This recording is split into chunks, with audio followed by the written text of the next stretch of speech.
Welcome back to Facing the Crowd. You're chatting with founder of Bumi Hills Group, Glayds Mawoneke. Now, Glayds, upon growing up, looking back at your childhood, how would you describe that era of your life? I had a beautiful childhood. I had a very innocent and very protected childhood.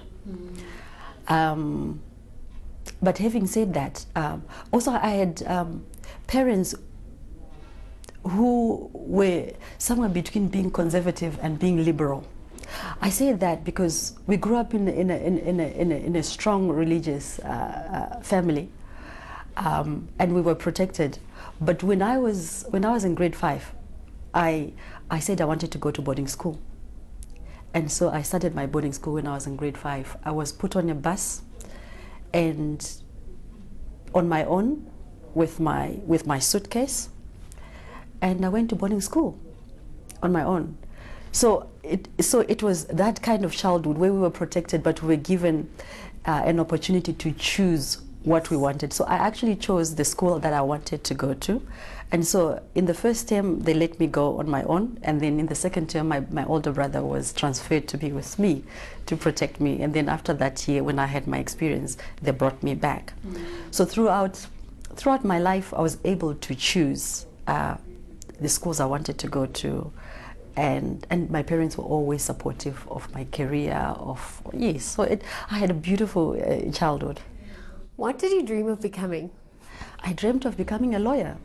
Wow. Yes. And you actually fulfilled that? I am very blessed that I have done just about everything that I've always wanted to do.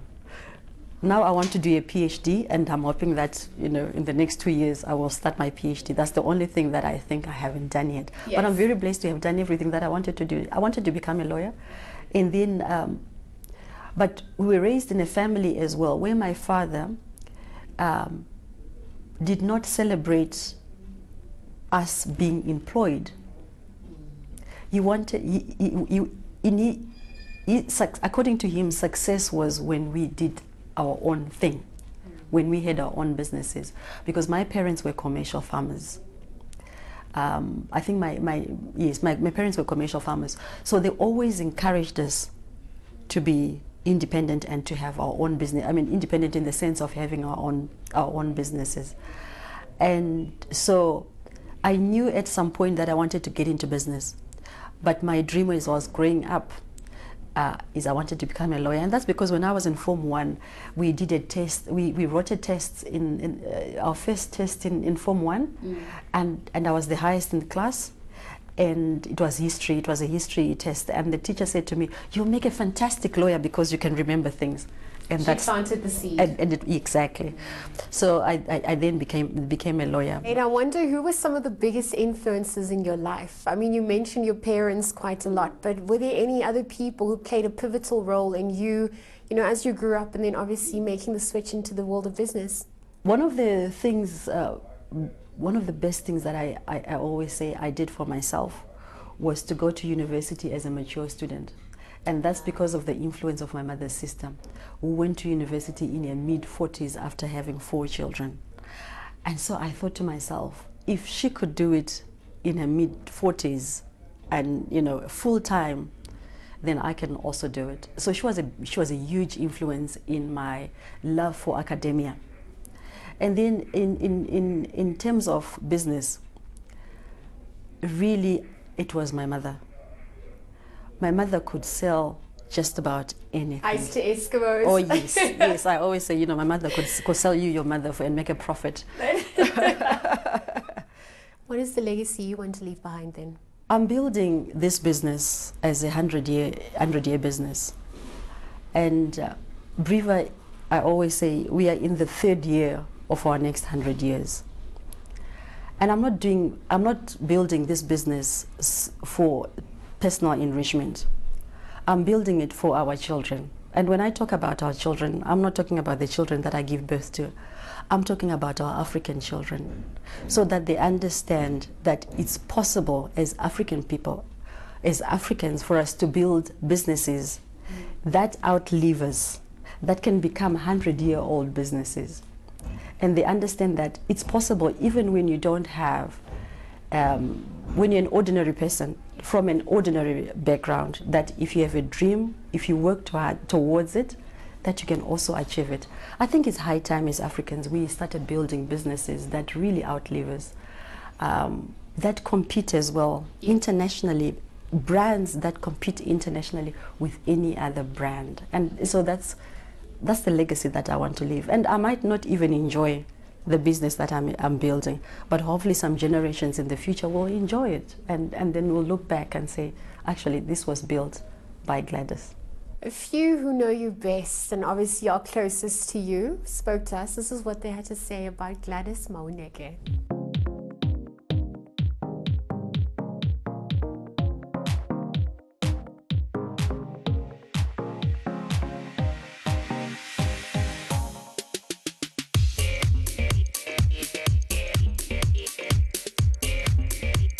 Hi, I'm Faldalma Janera. Gladys is my sister-in-law. She really is an amazing person, but she is very stern. She is very strict in terms of even in her social life and her work life. Gladys she is a go-getter. She is hardworking and she is everything she believes in. Whatever she believes in is how she takes her life, and she doesn't really sway from that. That's her in a nutshell. I think she doesn't even know this about herself, but she doesn't like to have fun.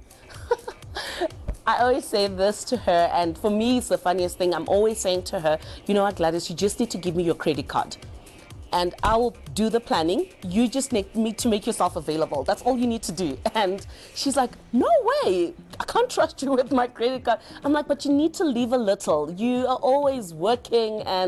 But yeah, people don't know that about her, that her work is her life and that's all she does, but she needs to have fun. I love her dedication. I love that she's true to herself. And personally, I'm that type of person who I look at life very differently. I'm always saying there's certain molds for certain people. I don't listen to motivational speakers because I believe everybody has their own path in life. But what I love about her is she has taught me that if there's something that you're passionate about, you have to work for it. You move, you don't give up. No matter what kind of obstacles that you're facing, you do not give up. And I look at her in the beverages industry. It's a tough industry. She's like a David, and this is Goliath she's facing, and she keeps fighting, and I really admire that about her, honestly. She is headed towards somewhere big. That's what I know. I know that because I've tasted her product. Bias forgotten, she has a good product. She's got something good going on there.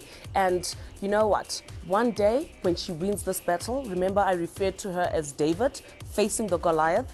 Goliath is going to drop and people are going to realize how much of an amazing product she has, and she's going to be so great. That's how I see her, because I believe in the product more than I believe in my sister-in-law. I think the product, it's amazing. It really is. Gladys is a very prayerful woman. You know, she bases everything she does, her starting point is God. And what I wish for her is that every one of her prayers will be answered. And each and every one of her battles, she will conquer. And she should never give up. She should never give in, you know. So many storms might come, but she should never cave into them. She should keep soaring, and I just wish the very best for her. And you know, Breva is one of those products when, if you don't know it, if you see it in the shop, you'll probably think her and want to pass. But the minute you taste it, something changes. And that's what I want people to know, to say, try this product, and the rest will be history, to be all honest. So I just wish for her to say, you've got a good thing going, keep at it. It's going to be a great product. And the beverages market won't know what hit them when eventually everybody knows about Breva. With the success of Breva to date, are you satisfied with the success it's achieved thus far in the 3 years that it has been, you know, been available? That's an interesting question. I think, you know, we've come a long way. Yes. I mean, we've come from zero to where we are today. And I think we must celebrate that. It's very difficult, and sometimes we forget to celebrate that. But we are a long way from where we should be. There's so many things that we need to increase our distribution footprint. We need to, to increase our revenues, all those things. So we're still a long way from where we should be, but we've come a long way. In terms of the competition, who you are obviously stocked alongside, do you think they've welcomed you with open arms? Do you embrace competition in the same breath as you continue to grow bigger?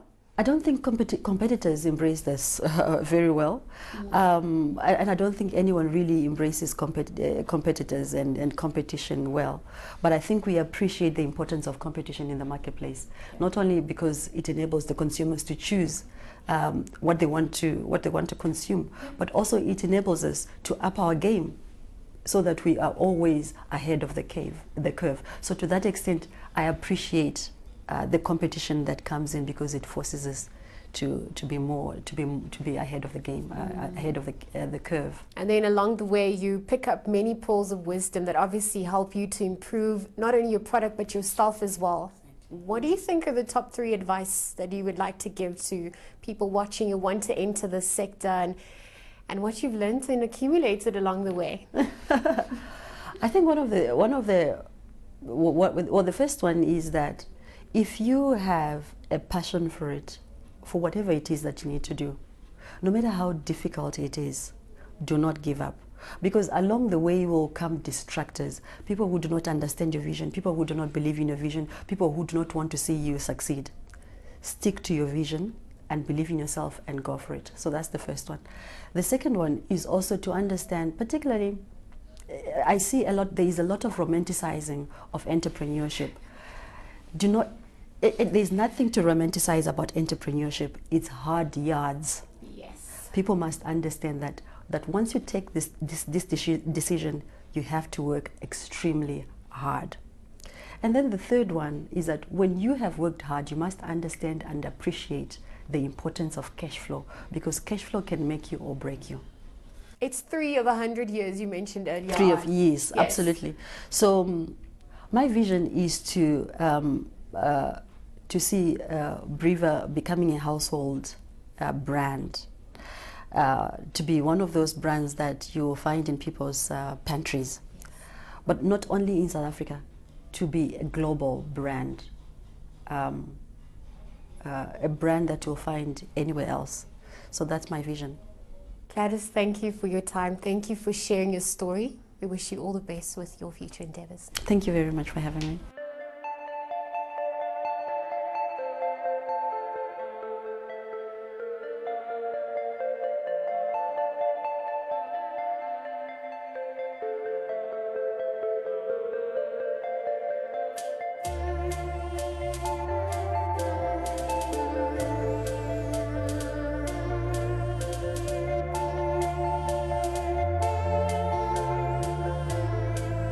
Well, they say persistence guarantees results, and Gladys's success is proof of just that.